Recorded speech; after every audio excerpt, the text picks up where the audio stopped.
Dans un petit poste de police de village, un tireur d'élite noir de la marine est menotté, accusé d'un crime qu'il n'a pas commis. Raillé et rejeté, il garde le silence jusqu'à ce qu'un général 4 étoiles fasse irruption au tribunal pour exiger justice. D'où regardez-vous aujourd'hui?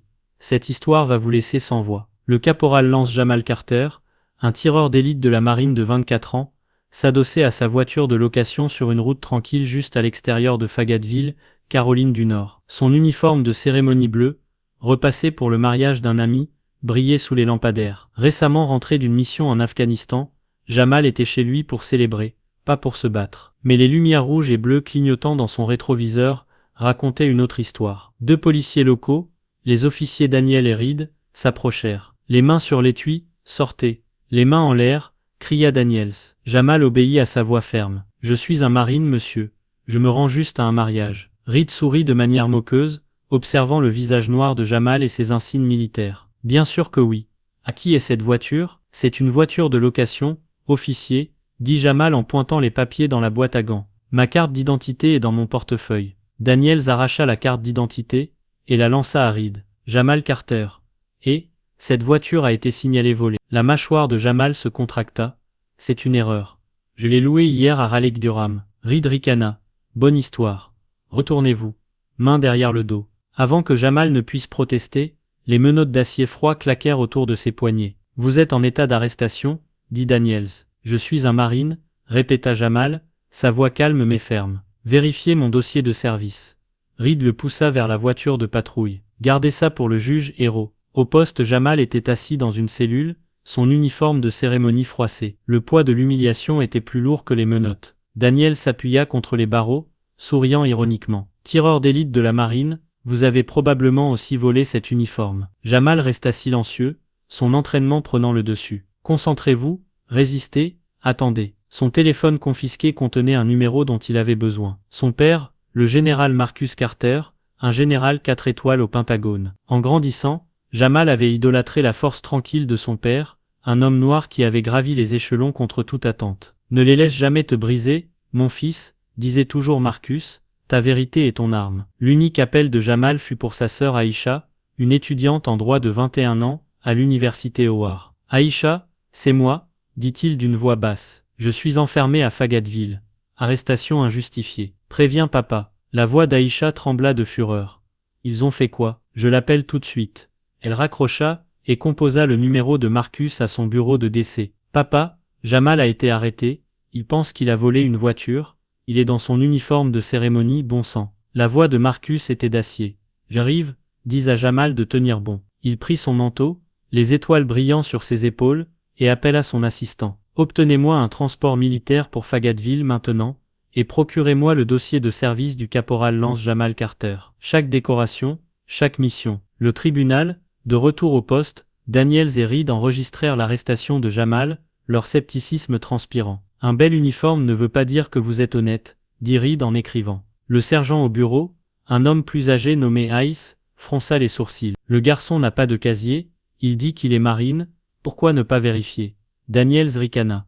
Il nous roule dans la farine, il a probablement acheté cette carte d'identité en ligne. Ice soupira, mais n'insista pas. Jamal, écoutant, garda les yeux baissés. Sa patience de tireur d'élite était inébranlable. Il savait que son père arrivait, et quand Marcus Carter arriverait, des têtes allaient tomber. Dehors, Aïcha arriva au poste, ses manuels de droit sous le bras. Je suis là pour mon frère Jamal Carter, dit-elle à Ice. C'est un marine décoré.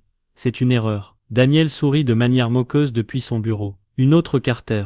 Quoi, vous êtes général aussi? Les yeux d'Aïcha se plissèrent. Vous le découvrirez assez tôt. Elle s'assit, envoyant des messages de mise à jour à Marcus, qui était maintenant dans les airs, son transport fendant le ciel nocturne. La compagnie de location contactée par l'assistant de Marcus confirma que la voiture avait été légitimement louée à Jamal, exposant l'erreur des policiers, mais le mal était fait. L'honneur de Jamal était en jeu. Le matin amena Jamal à un tribunal bondé de Fayetteville. Ses menottes avaient été remplacées par la prise d'un shérif adjoint. La juge, une femme sévère nommée Ellis, examina les chefs d'accusation, vol de véhicule. Le procureur, un jeune homme nommé Whitaker, pencha vers le récit du véhicule volé, ignorant la carte d'identité militaire de Jamal. L'accusé prétend être un marine, votre honneur, mais nous n'avons aucune vérification, dit Whitaker. La défenseur publique de Jamal, une femme surchargée de travail nommée Madame Lopez, argumenta, mon client n'a pas de casier, et la compagnie de location est en train de clarifier cela. La juge Ellis soupira. J'ai besoin de la preuve de son statut avant de procéder. La porte du tribunal s'ouvrit en grand, faisant taire les murmures. Le général Marcus Carter entra d'un pas ferme, ses insignes 4 étoiles captant la lumière, flanqué de 2 MP de la marine et de son assistant, le colonel Wynne. Toutes les têtes se tournèrent, la mâchoire de Whittaker tombant. La voix de Marcus résonna.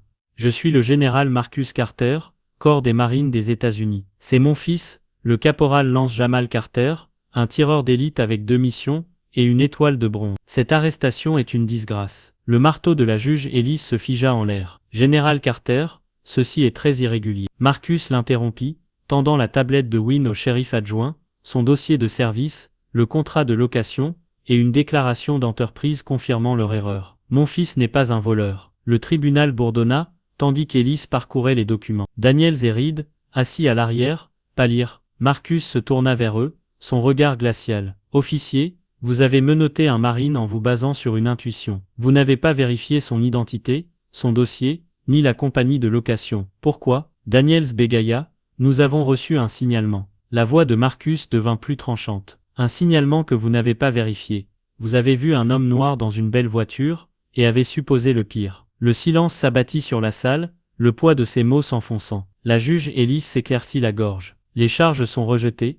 Caporal Carter, vous êtes libre de partir. Le shérif adjoint délia les menottes de Jamal, qui se redressa, saluant son père. Marcus lui rendit son salut, puis le serra dans ses bras. Je suis fier de toi, mon fils. Tu as tenu bon. Aïcha accourut, les larmes aux yeux. Je t'avais dit que papa arrangerait ça. S'adressant au tribunal, Marcus poursuivit.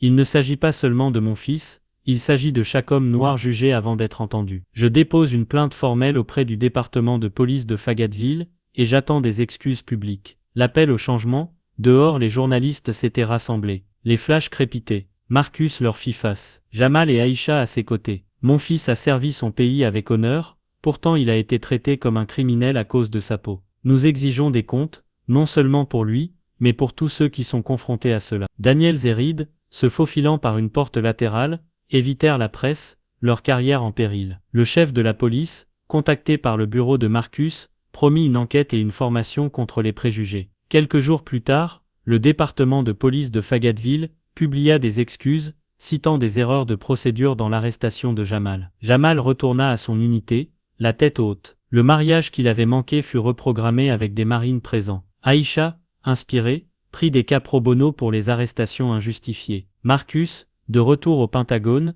fit pression pour des liaisons militaires avec les départements de police locaux, s'assurant qu'aucun membre des forces armées n'ait à subir cela à nouveau. La position des Carter fit boule de neige, suscitant des conversations sur la justice et le respect. Les menottes de Jamal Carter ont été une erreur, mais son courage ne l'était pas. Avec les étoiles de son père derrière lui, il a transformé l'humiliation en un appel au changement. Les excuses de Fayetteville n'étaient qu'un début, mais la lutte des Carter nous le rappelle. L'honneur n'a pas besoin d'un uniforme pour briller, il a besoin d'une voix. À quelle fréquence jugeons-nous avant de savoir? L'histoire de Jamal nous met au défi de voir la vérité au-delà des apparences. Si cela vous a touché, cliquez sur le bouton j'aime, et abonnez-vous pour plus d'histoires de justice et de résilience. Dans les commentaires, partagez d'où vous regardez, et quand vous avez vu la vérité de quelqu'un ignoré.